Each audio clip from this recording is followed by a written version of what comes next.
In September 2000, two early medieval burials were uncovered by metal detectorists at Brimble Hill, Wroughton. With the assistance of archaeologists, the burials were excavated and found to be one adult and one child in two different graves. The adult burial contained grave goods, including a sword, spear heads, buckles, and other finds associated with Anglo-Saxon warrior burials, indicating the deceased was someone of status. In this video, we'll look at the analysis and conservation undertaken to learn more about the grave goods and preserve them for the future.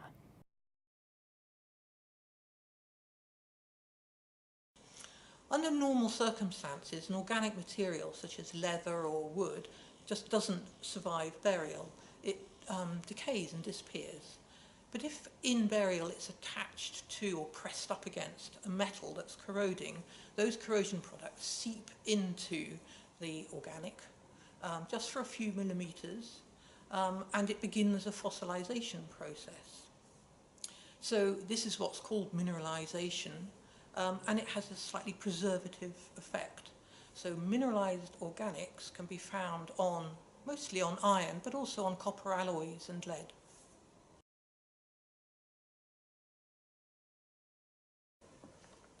There might not have been an even spread of preservation right the way across this particular burial. That could be one reason why we haven't got, lots of objects with good preservation. But we also have to remember that these objects were dug up in 2000, the year 2000, and so quite a bit of time has elapsed. And during that time, they might not have been handled and stored in exactly the right way to sort of help preserve organic objects or organic materials, which are very, very fragile and easily lost. And one other possibility is that these materials these finds have been cleaned more than once since they've been found, and therefore all of these are reasons why there might not be an awful lot of organic remaining. I've now finished examining the spearhead and the sword using normal microscopy.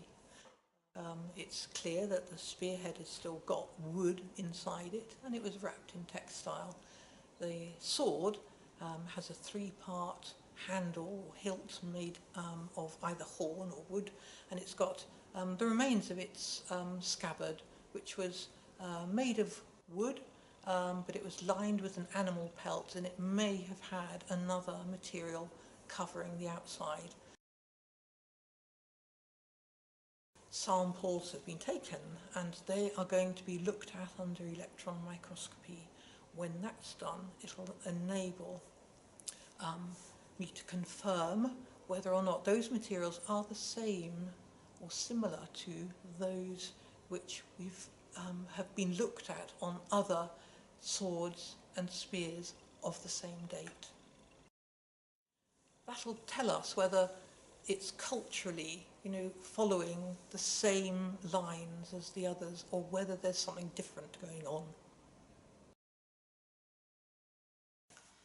Most archaeological objects become contaminated with salts and other chemicals during burial. After excavation, these contaminants remain within the body of the object and can cause additional corrosion to occur. So although the Brimble Hill objects have undergone conservation treatments in the past, it's never really been possible to fully remove all of these contaminants, because any treatment that would do so would also cause damage to the mineralised organics that remain on the surface. Therefore, we're seeing new corrosion beginning to occur on the surface. This stage of conservation treatment, therefore, is needed in order to remove this new active corrosion. Active corrosion on iron is often also voluminous, and it therefore causes lifting and separation of the surface layers away from the rest of the object. Additionally, the removal of this active corrosion will also reduce the amount of remaining contaminants and therefore help lower the risk of further corrosion in the future. Iron corrosion can be thick and is extremely hard. The use of scalpels or dental tools that we'd use with copper would therefore damage the object, because you'd have to apply a really high amount of pressure on the surface of the object in order to use them. and we therefore use a technique called air abrasion, and this is the air abrasion machine. Air in a fine powder is blown through a nozzle about 0.5 millimetre in diameter onto the object to lift and remove corrosion products. Any areas which should not be air abraded, such as the mineralised organics, are protected by wrapping them in a few layers of aluminium foil. Fragments which have become loose and detached from the surface of the object are adhered back in their original position. Because the corrosion has altered and changed the shape of the original surface, many of the fragments no longer fit perfectly, causing cracks and significant gaps in the object's surface.